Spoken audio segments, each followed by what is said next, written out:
ஒரு பலமான வலுவான வடக்கு கிழக்கு பிரதிநிதித்துவத்தை வைத்து பேசுகிற போதுதான் அவர்களும் சிந்திக்கக்கூடிய ஒரு நிலைப்பாட்டை உருவாக்க முடியும். பாராளுமன்ற உறுப்பினராகிய பிறகு நாங்கள் அதற்குரிய கௌரவத்தை கொடுத்துத்தான் ஆக வேண்டும்.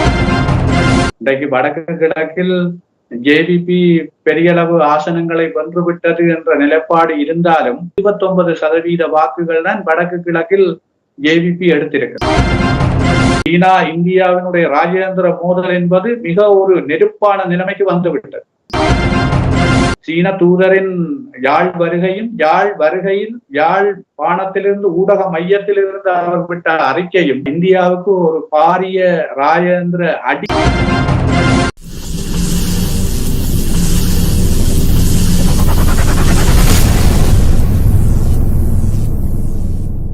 அன்பானவரோடு வணக்கம். நீங்கள் பார்த்துக் கொண்டிருப்பது STS தமிழ் தொலைக்காட்சி. STS தமிழ் தொலைக்காட்சியில் வார வாரம் இடம்பெற்றுக் கொண்டிருக்கின்ற அரசியல் ஆய்வுகளத்தோடு இணைந்திருக்கின்றீர்கள். தாயகத்தில் இருந்து எங்களோடு இணைந்திருக்கின்றார் திரு சபா கோதாஸ் அவர்கள்.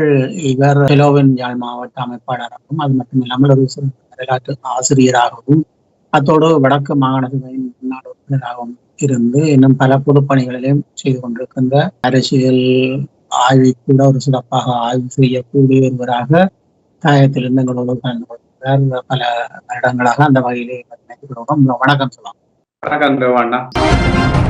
வழமை போலவே தாயகத்தின் இந்த இடைக்காலத்தில் இடம்பெற்ற தகவல்களோடு இணைந்து கொள்வோம். இலங்கை தீவை பொறுத்தவரையில் பாரியதொரு இயற்கை அனர்த்தம் நடைபெற்று தற்போது ஓரளவுக்கு நிலைமை சீராகி கொண்டிருக்கிற இந்த காலகட்ட பரப்பில் மீண்டும் ஒரு காற்றழுத்த தாழ்வு மையம் ஏற்பட்டு மழை வீழ்ச்சி ஏற்படுவதற்கான வாய்ப்புகள் இருப்பதாக வானிலை அவதானிப்பு நிலையம் அறிவித்திருக்கிற இந்த சூழலில் பாராளுமன்றம் தொடர்ச்சியாக இடைக்கால வரவு செலவு திட்டம் நிறைவேற்றுவதற்காக கூடப்பட்டிருக்கிற சூழ்நிலையில் பாராளுமன்றத்தில் மாவீரர் தின நிகழ்வுக்கு பிற்பாடு குறிப்பாக முகப்புத்தகங்களில் தேசிய தலைவர் அவர்களின் படங்களை பதிவு செய்தார்கள் என்ற வகையில் பயங்கரவாத தடைச்சட்டத்தில் கைது செய்யப்பட்ட கைதுகள் ஒரு புறம், அதே நேரம் மாவீரர் நாளை கொண்டாடினார்கள் அல்லது தேசிய தலைவரின் பிறந்த நாளை கொண்டாடினார்கள் என்ற வகையில் ஒரு சில கைதிகளும், தென்னிலங்கையில் அது தொடர்பான விமர்சனத்தை பதிவு செய்தார்கள் என்ற வகையிலான கைதுகளும் இடம்பெற்றிருக்கிறது. அதைவிட புதிய ஜனாதிபதி அன்றகுமார திசாநாயக்கா தமிழரசு கட்சியினுடைய பாராளுமன்ற உறுப்பினர்களை சந்தித்து கலந்துரையாடி இருக்கிறார். அதன் பிற்பாடு பாராளுமன்றத்தில் தற்போது தொடர்ச்சியாக இலங்கை தமிழரசு கட்சியினுடைய பாராளுமன்ற உறுப்பினர்கள் மதுவரி திணைக்களத்தால் கடந்த காலத்தில் வழங்கப்பட்ட கொமிட்டிகள் தொடர்பாக கொமிட்டிகள் வழங்கப்படுவதற்கு யார் சிபார்சு செய்தார்கள் தொடர்ச்சியான வாத பிரதிவாதத்தை பாராளுமன்றத்தில் வைத்துக் கொண்டிருக்கிறார்கள். அதே நேரம் அன்றகுமார திசாநாயக்க அரசாங்கமும் பல்வேறு வகையில் அந்த விடயத்தை பல்வேறு கோணங்களில் காய் நகர்த்துவதை காணக்கூடியதாக இருக்கிறது. அது ஒரு புறம் இருக்க, தற்போது அரிசிக்கும் தேங்காய்க்கும் வரிசைகள் ஆரம்பித்திருக்கிறது. குறிப்பாக சதோசாவில் வரையறுக்கப்பட்ட வகையில் 3 கிலோ அரிசியும் 2 தேங்காயும் வழங்கப்படும் என்ற வகையில் அறிவிப்புகள் வந்து கொண்டிருக்கிறது. நாட்டின் பல்வேறு பாகங்களிலும் அரிசியின் விலை 300 ரூபாயை தாண்டுகின்ற வகையில் தான் அமைந்திருக்கிறது. ஒரு தேங்காயின் விலை 200 ரூபாவை அண்மித்துக் கொண்டிருக்கிறது. அதே போல இடைக்கால வரவு செலவு திட்டமும் கடந்த கால ஆட்சியாளர்களினுடைய இடைக்கால வரவு செலவு திட்டங்கள் எவ்வாறான விடயங்களை கோடிட்டு காட்டியதோ அதே போன்றது ஒரு செயற்பாடாகத்தான் இவர்களுடைய வரவு செலவு திட்டமும் இடைக்கால வரவு செலவு திட்டமும் பாதுகாப்பு செலவீனம் அதிகமாகவும், அதைவிட மிக பிரதானமான இந்த அனர்த்தம் ஏற்பட்டதன் பிற்பாடு சுகாதார, கல்வி மற்றும் ஏனைய உணவு வசதிகளை விரிவாக்கம் செய்வதற்கு அது தொடர்பான மக்களுக்கான உதவி திட்டங்களை வழங்கக்கூடிய வகையில் அவற்றுக்கான ஒதுக்கீடுகள் மிக குறைவானதாக இருப்பதையும், தொல்லியல் திணைக்களத்திற்கும் மற்றும் பௌத்த சாசன அமைச்சுக்கும் கூடுதலான நிதிகள் ஒதுக்கப்பட்டிருப்பதை காணக்கூடியதாக இருக்கிறது. அதைவிட கடன்பட தொகை என்பது மிக அதிகமாக காணப்படுகிறது. இது கடந்த கால ஆட்சியாளர்களுடைய தொடர்ச்சியாகத்தான் இந்த கடன்படு நிலைமை என்பதும் கடன் மறுசீரமைப்புக்கான ஒதுக்கீடும் காணப்படுவதை பலதரப்பும் விமர்சிப்பதை காணக்கூடியதாக இருக்கு. இந்த காலநிலை மீண்டும் ஒரு முறை மக்களை வந்து அடைந்து இன்னும் மிக சிரமங்களை மக்கள் தாங்க வேண்டிய ஒரு சூழ்நிலை வரும். அதற்கான எதிர்ப்பு கூறல்கள் அல்லது அதற்கான ஒரு முன்னோ ஏற்பாடுகள் ஏதாவது அங்கே காணக்கூடியதாக இருக்கின்றதா? வானிலை அவதானிப்பு நிலையம் காலநிலை தொடர்பான எதிர்கால எதிர்ப்பு கூறலை அறிவித்துக் கொண்டிருக்கிறது. ஆனால் இவை எல்லாவற்றையும் அரசாங்கம் எதிர்கொள்ளக்கூடிய வகையில் அரசாங்கத்தினுடைய அனர்த்த முகாமைத்துவ கட்டமைப்புகளோ அல்லது அரசாங்கத்தினுடைய நிதி கட்டமைப்புகளோ சரியாக இல்லை. அதன் காரணமாக பல்வேறு குறைபாடுகள் இருக்கின்ற சூழ்நிலையிலும் தனியார் அமைப்புகள், அதாவது அரசு சார்பற்ற நிறுவனங்களும் குறிப்பாக வடக்கில் புலம்பெயர்ந்த கொடையாளர்களின் நிதியில்தான் பல்வேறு உதவிகளை வழங்கி வருவதுடன் பாதிக்கப்பட்ட மக்களுக்கான ஓரளவு நிவாரணங்களை கொடுத்து அவர்களுடைய அடுத்த கட்ட நகர்வுகளுக்கு உதவி செய்கின்றார்கள். ஆனால் எதிர்பார்த்தது போல அரசாங்கத்திடம் இருந்து மக்களுக்கு போதுமான உதவிகளோ அல்லது பாதிக்கப்பட்ட தரப்புக்கான உதவிகளோ போதுமானதாக இதுவரை கிடைக்கப்படும்.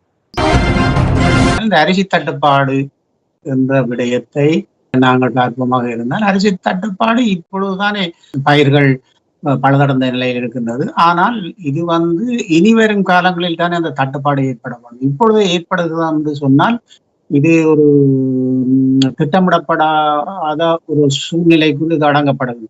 இப்பொழுது குறிக்கப்பட்ட காலங்களாக அதனுடைய உற்பத்தியினுடைய வீழ்ச்சி குறைவடைந்து செல்வதை தரவுகளின் ஊடாக காணக்கூடியதாக இருக்கிறது. வெளிநாட்டு இறக்குமதிகள் மூலமாகத்தான், அதாவது மக்கள் பாவிக்கக்கூடிய அரிசியினுடைய தொகை ஈடு செய்யப்பட்டு கொண்டிருக்கிறது. குறிப்பாக இந்த இந்தியா மற்றும் சைனா போன்ற நாடுகளில் இருந்துதான் கூடுதலான அரிசிகள் இறக்குமதி செய்யப்படுகின்றன. முந்தைய ஒரு காலம் இலங்கை என்பது நெல் ஏற்றுமதி செய்கின்ற ஒரு நாடுகளில் மிக முக்கியமான நாடாக இருந்தது. அது ஒரு காலம்.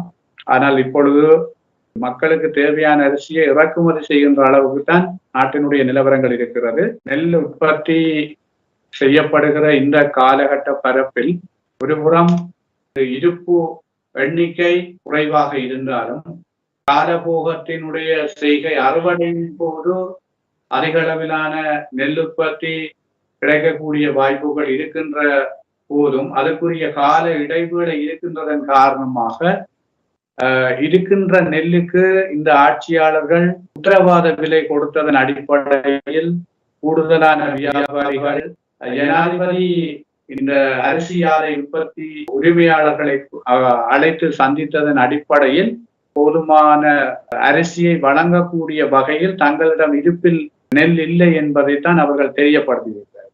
அதன் அடிப்படையில் தான் அரசாங்கம் தற்பொழுது இறக்குமதிக்கான ஓர்டரை வழங்கியிருக்கிறது. ஆகவே அந்த இறக்குமதி ஓர்டர் வந்தாலும் நான் நினைக்கிறேன் அரிசியினுடைய விலை குறைபடுவதற்கான வாய்ப்புகள் இப்போதைக்கு சாத்தியமில்லை என்றுதான் கூற முடியும். ஆகவே இந்த அரிசி விலையேற்றம் என்பதை, சரியான நிர்ணய விலை என்பதை இந்த ஆட்சியாளர்களால் ஒருபோதும் கட்டுப்பாட்டுக்குள் கொண்டு வர முடியாது என்பது ஒரு குறிக்கப்பட்ட காலத்திற்கு இப்படியான ஒரு குழப்பமான சூழ்நிலை இருக்கக்கூடிய வாய்ப்பு தான் இருக்கு. அதே நேரம் தேங்காய் உற்பத்திக்கும் அதே மாதிரியான நிலைப்பாடுதான் காணப்படும். ஏனென்றால் பெரும்பாலும் புதிய ஆண்டின் நடுப்பகுதியில் தான் கூடுதலான தேங்காய் விளைவுகளை பெறக்கூடியதாக இருக்கும். அதற்கு இடைப்பட்ட காலமும் மற்றும் வெளிநாடுகளுக்கு தேங்காய் ஏற்றுமதி செய்கின்ற ஒரு விவகாரம் இங்கு காணப்படுவதன் காரணமாக இந்த உள்ளூர் தேவைகளுக்கு போதுமான தேங்காய் குறைந்த விலையில் பெற்றுக்கொள்வது கடினமான ஒரு சூழலாக அண்மை காலங்களில் மாறியிருக்கிறது. துரதிருஷ்டவசமாக நாளாந்தம் எல்லா மக்களுக்கும் அவசியமானதொன்றாக இருக்கிற இந்த தேங்காயும் அரிசியும் அதி கூடுதலான விலையை நோக்கி நகர்வது ஆட்சியாளர்களுக்கு ஒரு நெருக்கடியை கொடுக்கக்கூடிய வாய்ப்புகள் இருக்கு. இலங்கை அரசின் பாராளுமன்றத்தில் இடம்பெற்றிருந்த குறுகிய கால வரவு செலவு பற்றிய விடயம், இந்த விடயம் பரபரப்பாக பேசப்பட்டாலும் கூட உண்மையில் இருக்கின்ற சூழ்நிலைகளுக்கு ஏற்ப முதல் இருந்த அரசாங்கத்தின் செயல் திட்டங்களுக்கு ஏற்ப அல்லது வெளிநாட்டு கடன் பெற்றதன் மூலம் ஏற்படுகின்ற பிரச்சனைகளால் தான் இவர்கள் கூடுதலான தொகையை காட்ட வேண்டி இருக்கின்றது. இந்த கோட்டாபய ராஜபக்சவினுடைய வெளியேற்றத்துக்கு பிறகு அதனால் ஏற்பட்ட பின்னடைவுகளுக்கு எல்லாம் ஓரளவுக்கு ஏனும் ஒரு முற்றுப்புள்ளி வைத்து நாட்டை இயங்கு நிலைக்கு கொண்டு வந்த அந்த செயல்பாட்டை ரணில் விக்ரமசிங்கே தான் முன்னெடுத்திருந்தார். உண்மையில் அந்த காலகட்ட பரப்பில் அவர் எடுத்திருந்த சில முன்னகர்வுகள் நாட்டை ஒரு சுமூகமான சூழலுக்குள் கொண்டு வந்தார். அந்த செயற்பாடுகள் முன்னகர்த்தப்படுகிற போது பல விமர்சனங்களை இப்போது ஆளுங்கட்சியில் இருக்கிற பிரதான ஜனாதிபதி உள்ளிட்ட தரப்புகள் பல்வேறு விமர்சனங்களுக்கு உட்படுத்தி இருந்தார். ஆனால் இன்று அவர்கள் ஆளுங்கட்சி கதிரைக்கு வந்ததன் பிற்பாடு வருவதற்கு முதல் தேர்தல் மேடைகளில் சொன்ன மாற்றங்கள், விலை குறைப்புகள் போன்ற பல்வேறு விஷயங்களை அவர்கள் பேசி இருந்தாலும் தற்போது அவர்கள் கதிரைக்கு வந்ததன் பிற்பாடு அவர்கள் சொன்ன செயற்பாடுகளை செய்ய முடியாத ஒரு இக்கட்டுக்குள் அவர்கள் இருக்கிறார்கள். காரணம், நாட்டின் வருமானம் பலவீனமாக இருக்கிற சூழ்நிலையில் எந்த செயற்பாட்டையும் மாற்றியமைப்பது என்பது மிக கடினமானது. ஆகவே இவர்களை பொறுத்தவரையில் இப்பொழுது தங்கி இருப்பது அந்த ரணில் விக்ரமசிங்கே கொண்டு வந்து நாட்டை ஓரளவு சுமூகமாக கொண்டு செல்லக்கூடியதாக மாற்றிக்கொண்ட விடயங்களை வைத்துத்தான் இவர்களும் அந்த எங்களுடைய இந்த நாட்டை கொண்டு செல்லக்கூடியதாக இருக்கிறது. அதில் இவர்கள் நினைக்குமா போல ஏதாவது மாற்றங்களை செய்துவிட்டால் அதன் மூலமாக தாக்கம் ஏற்படுவதற்கான வாய்ப்புகள் தான் இருக்கிறது. குறிப்பாக இந்த மின்சார கட்டணங்களை தாங்கள் அரைவாசியாக குறைப்போம் என்றெல்லாம் தேர்தல் காலங்களில் ஒப்புதல் செய்தார்கள். ஆனால் இப்பொழுது சொல்கிறார்கள் 6 மாதங்களுக்கு இந்த நிலைமையை தாங்கள் தொடர்ந்து பேண வேண்டும். அதே நேரம் எரிபொருளை நாங்கள் மிக குறைந்த விலையில் கொடுப்போம் என்று உத்தரவாதம் கொடுத்து தேர்தல் காலத்தில் பேசினார். ஆனால் இப்பொழுது மிக சிரிப்பான விடயம், அண்மையில் எரிபொருள் குறைப்பு செய்யப்பட்டது. பெட்ரோலுக்கு 2 ரூபாயும் டீசலுக்கு 3 ரூபாயும் குறைக்கப்பட்டது. மண்ணெண்ணெய்க்கு 5 ரூபாய் கூட்டப்பட்டது. ஆகவே இங்கு குறைக்கப்பட்ட அதே 5 ரூபாயை இன்னொரு எரிபொருளில் கூட்டியிருக்கிறார். ஆகவே இந்த நிலைப்பாடு என்பது நாட்டினுடைய வருமானம் சரியாக அடையப்படாத விடத்து அது ஒரு கடினமானதாகத்தான் இருக்கு. தமிழரசு கட்சியின் நிலைப்பாடும், தமிழரசு கட்சி மீண்டும் இப்பொழுது ஜனாதிபதியை சந்தித்து உரையாடிய விடயங்களையும் நாங்கள் பார்க்கின்ற பொழுது ஆளுக்கால் ஒரு தனித்தனி கருத்தை வெளியிடுகின்றார்கள். இதனால் மீண்டும் ஒரு பிளவுக்கு சூழ்நிலைகள் ஏற்படுவது போல் தெரிகின்றது. இவர்கள் ஏன் இன்னும் ஒரு பேச்சாளர் என்ற ஒருவரை சரியான முறையில் நியமிக்கவில்லை என்பதும் ஒரு கேள்விக்குறியாக இருக்கின்றது. தேர்தலுக்கு முன்பாக அவர்கள் கட்சி ரீதியான, அதாவது மாநாடு ஒன்று நடத்துவதற்கு முன்பான தெரிவுகளின் போது ஏற்பட்ட குழப்பத்தின் காரணமாக பல்வேறு உடைவுகளை சந்தித்து நீதிமன்றம் வரை அந்த பிரச்சனைகள் சென்றிருந்தன. இந்த தேர்தலின் முடிவின் பிற்பாடு கிடைக்கப்பெற்ற ஆசனங்களின் அடிப்படையில் அவர்கள் ஒரு சீரான நிலைமைக்கு வந்து இந்த மக்களுடைய பிரச்சனைகளை கொண்டு செல்லக்கூடிய வாய்ப்புகள் இருக்கும் என்று பலரும் அவதானித்துக் கொண்டிருந்த போது துரதிருஷ்டவசமாக தற்போது பாராளுமன்றத்துக்குள் அந்த பிரச்சனை இன்னொரு வடிவத்துக்கு மாறி இருக்கிறது.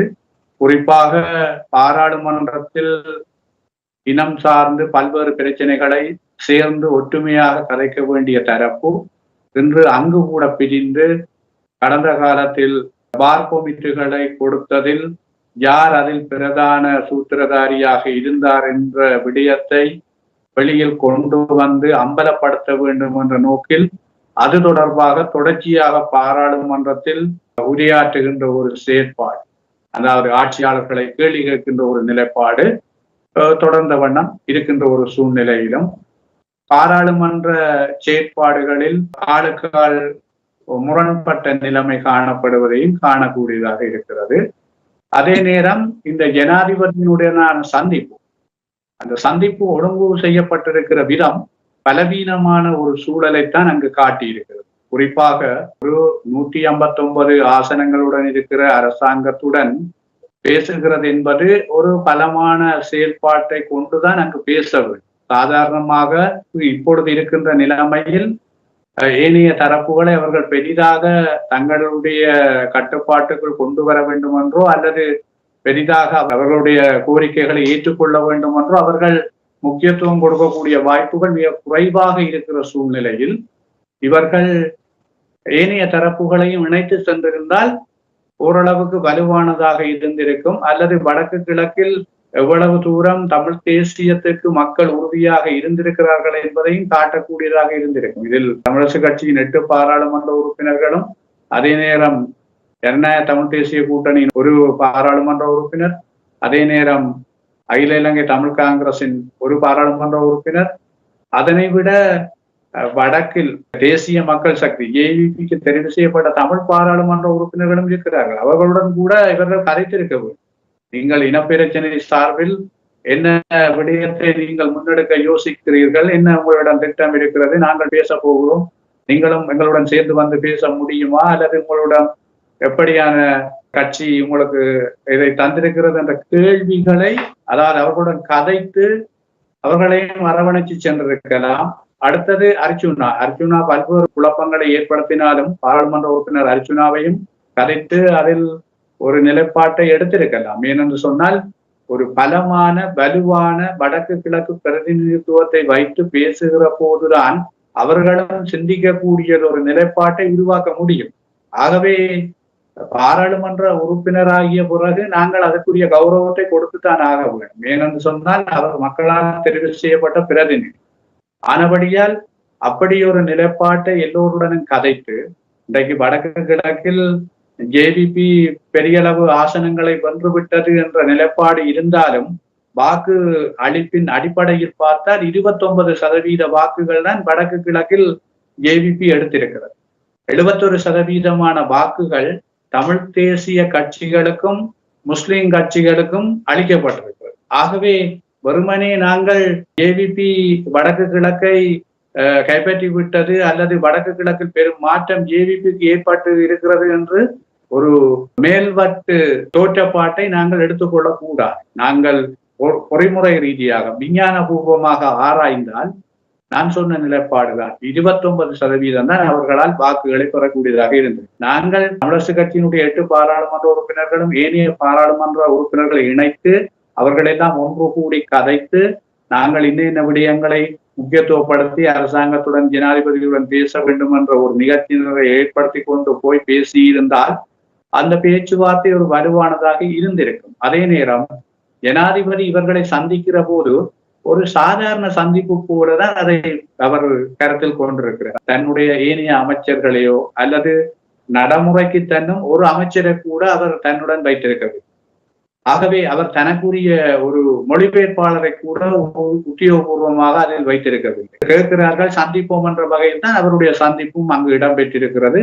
அதே நேரம் அவர் எல்லாவற்றுக்கும் ஒவ்வொரு சாட்டுப்போக்குகள் சொல்லி பிரதான பிரச்சனை இனப்பிரச்சனைக்கு அரசியலமைப்பு ரீதியாக ஒரு சமஷ்டி அடிப்படையிலான தீர்வை நீங்கள் வழங்க முன்வர வேண்டும் என்று கேட்டதற்கு புதிய அரசியலமைப்பு வருகிற போது அதை நாங்கள் பார்ப்போம் என்று அவர் சொல்லியிருக்கிறார். வலுவான ஒரு பேச்சுவார்த்தையை ஏற்படுத்தி இருக்க வேண்டும். அது மாத்திரமல்ல, எல்லோருடனும் கதைத்து ஒரு தீர்மானமாக சில விடயங்களை அரசுக்கு கொடுத்திருக்க வேண்டும்.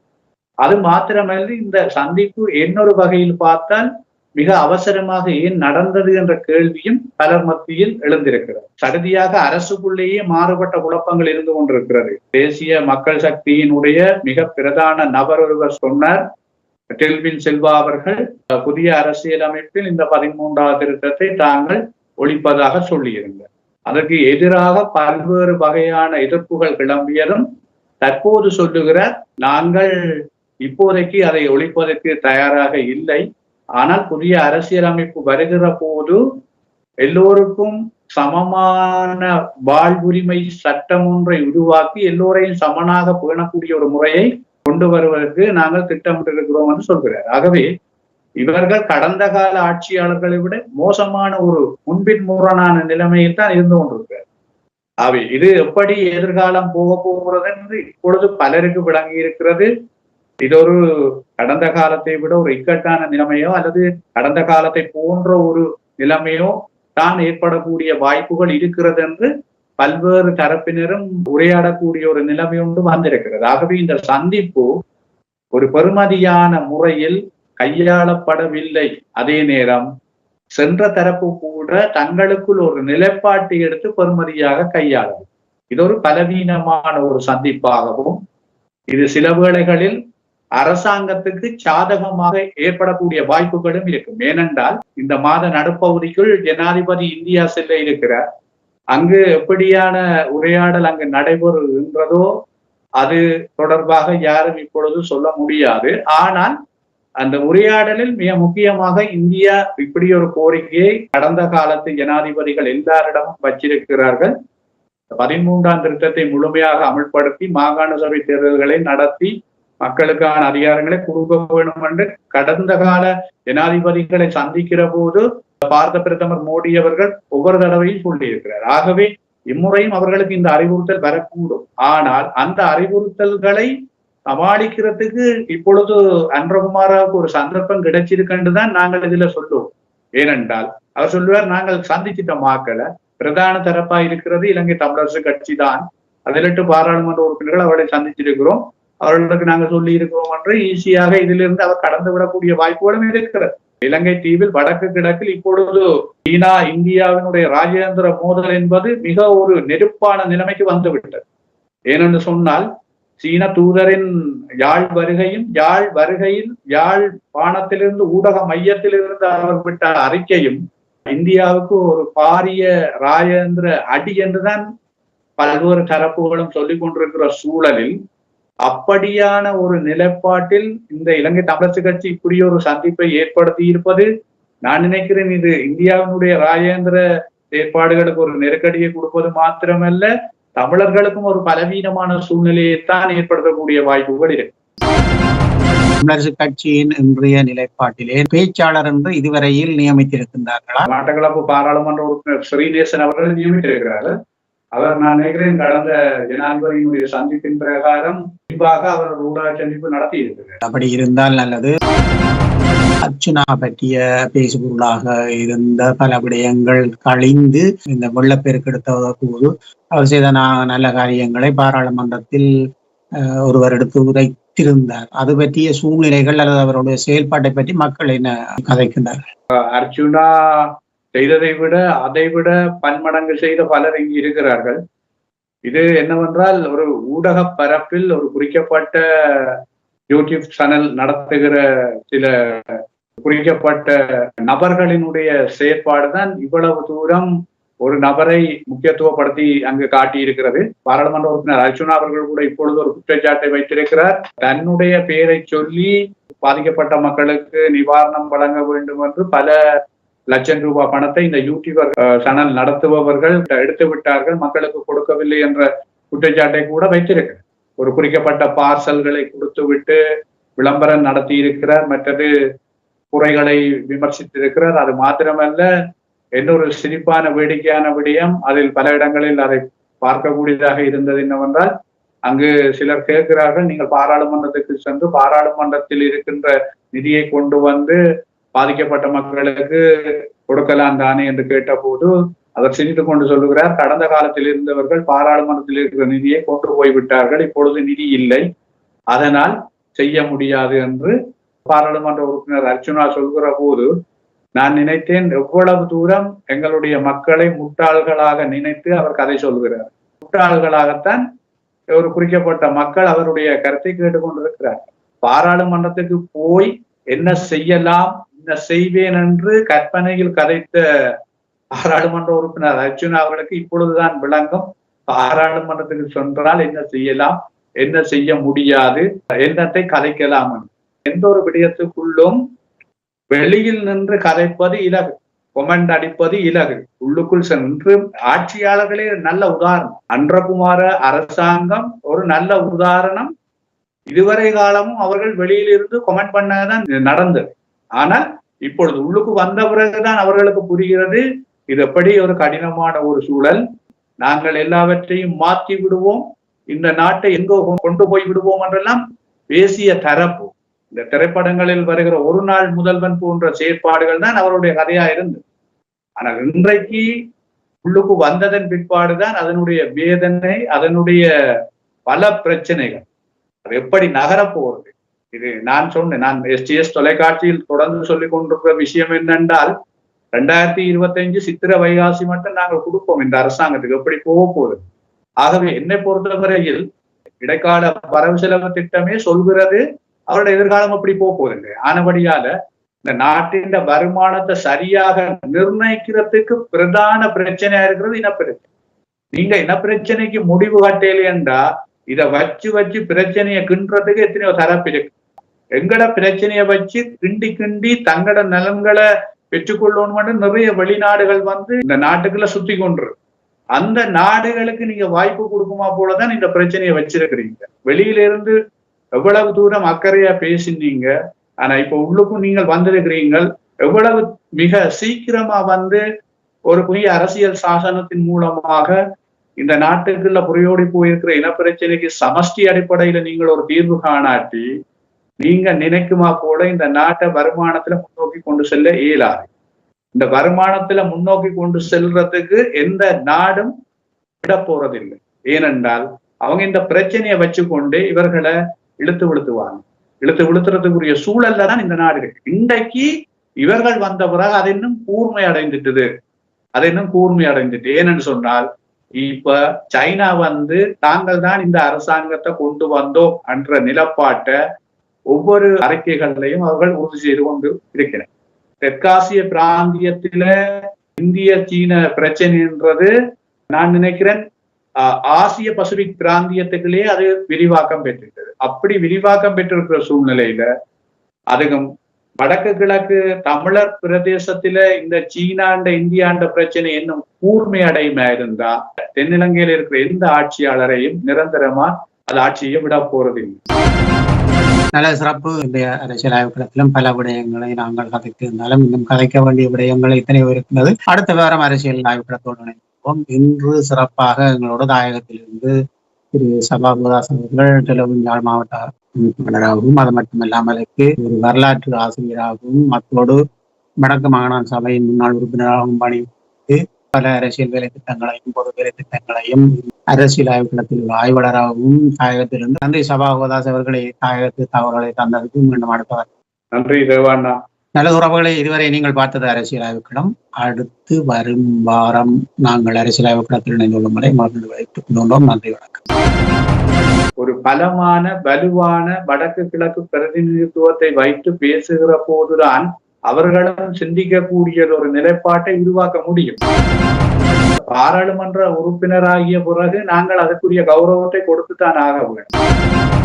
இன்றைக்கு வடக்கு கிழக்கில் JVP பெரிய அளவு ஆசனங்களை வென்றுவிட்டது என்ற நிலைப்பாடு இருந்தாலும் 29% வாக்குகள் தான் வடக்கு கிழக்கில் JVP எடுத்திருக்கிறது.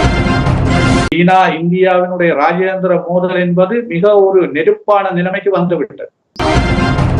சீன தூதரின் யாழ் வருகையில் யாழ்ப்பாணத்திலிருந்து ஊடக மையத்திலிருந்து அவர் விட்ட அறிக்கையும் இந்தியாவுக்கு ஒரு பாரிய ராஜேந்திர அடி.